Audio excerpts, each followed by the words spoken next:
Hello and welcome back to my blog. তো ঘড়িতে এখন বাজে 10টা বাজতে 5। এখন এই 1 কাপ চা নিয়ে বসলাম। তো আপনারা হয়তো ভাবতে পারেন আমি এখন সকাল 10টার সময় ঘুম থেকে উঠে চা খাচ্ছি, সেটা কিন্তু একদমই না। আমার কিন্তু সকালবেলা রান্নাবান্না কমপ্লিট হয়ে গেছে। তো সকালে কি রান্না করেছি সেটা আগে বলি, তারপরে বলব 10টার সময় কেন চা খাচ্ছি।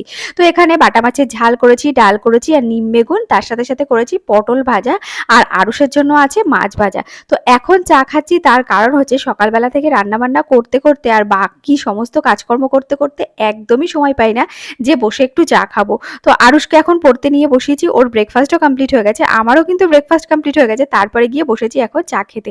আর বেশ 2 ঘন্টা মতন পড়িয়ে আমি তো একদম রীতিমতন হাঁপিয়ে গেছি। তারপরে বই খাতাগুলোকে সমস্ত কিছু গুছিয়ে নিলাম। এখন অলরেডি বেজে গেছে 12টা, আর 11টা নাগাদ আমাদের এখানে জল চলে আসে। তো সমস্ত ড্রামগুলোতে এখানে জল ভর্তি করছি, তার সাথে আরুষকে স্নান করিয়ে নিজেও স্নান করে নিয়েছি। তারপরে চলে গেলাম আরুষকে খাওয়ানোর জন্য। এখানে নিম বেগুন আর ডাল আর মাছ ভাজা দিয়ে খাইছি। আর টিভি দেখে এক্সাইটমেন্ট দেখেছেন, দেখে মানে মাথা খারাপ হয়ে যাওয়ার উপক্রম। তো ওপর থেকে চলে আসলাম নিচে, এসে নিজে লাঞ্চ করে এবার একটু বসেছি নেল পালিশ পরতে। হলুদ নেল পালিশটা কদিন ধরে পরে কালারটা যেন কেমন হয়ে গেছে, তাই এই গোল্ডেন কালারটা পরলাম। কেমন লাগছে অবশ্যই কিন্তু কমেন্ট সেকশনে জানাবেন। তারপরে বিকালে একটু আরুষকে নিয়ে বেরিয়েছিলাম, প্রতিদিনই বেরোই। ও একটু বিকালটা সাইকেল চালায়, সারাদিনে ওকে 1 ঘন্টা সময় বাইরে কাটাতে দিতেই হয়। তারপরে ওকে একটু দুধ খাওয়ালাম আর নিজে খেলাম মুড়ি, আর তার সাথে খেলাম কিন্তু চা। তারপরে আমরা একটু সকাল যেহেতু ডিনার করি, সকাল ডিনারটা করে আপনাদেরকে গুড নাইট জানালাম। দেখা হচ্ছে পরের ভিডিওতে।